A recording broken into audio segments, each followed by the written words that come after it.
बुलेटिनमध्ये आपल्या सगळ्यांचं पुन्हा एकदा स्वागत। आज जम्मू काश्मीर आणि विधानसभा हरियाणा विधानसभेचा आज निकाल लागणार आहे। प्राथमिक कल हाती यायला सुरुवात झालेली आहे। हरियाणामध्ये काँग्रेसने मुसंडी मारली आणि कलानुसार काँग्रेस सध्या बहुमताच्या दिशेने वाटचाल करतेय। जम्मू काश्मीरमध्ये नॅशनल कॉन्फरन्स आणि भाजपमध्ये अटीतटीची लढत पाहायला मिळतेय। हरियाणात कलानुसार काँग्रेस बहुमतापासून अवघ्या 2 जागांनी दूर आहे। हरियाणामध्ये काँग्रेसने मुसंडी मारली आणि काँग्रेस बहुमताच्या दिशेने वाटचाल करते, त्यामुळे कदाचित या निवडणुकीत भाजपची हॅट्रिकची संधी हुकू शकते।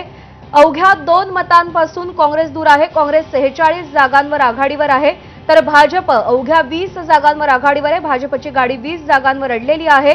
तिथून पुढे भाजप आघाडी मिळवण्यात सध्या यशस्वी ठरत नाहीये। इतर पक्ष 4 जागांवर आघाडीवर आहेत, तर लोकदल 2 जागांवर आघाडीवर असल्याचं आपल्याला पाहायला मिळतंय। जम्मू काश्मीरमध्ये नॅशनल कॉन्फरन्स आणि भाजपमध्ये अटीतटीची लढत पाहायला मिळतेय। जम्मू काश्मीरच्या निवडणुका विशेष आहेत, कारण कलम 370 हटवल्यानंतर पहिल्यांदाच जम्मू काश्मीरमध्ये निवडणुका होत आहेत आणि त्यामुळे जम्मू काश्मीरच्या लोकांचा मतदार राजाचा कौल नेमका कोणाच्या दिशेने आहे हे पाहणं महत्त्वाचं आहे। कारण का सातत्याने जम्मू काश्मीरमध्ये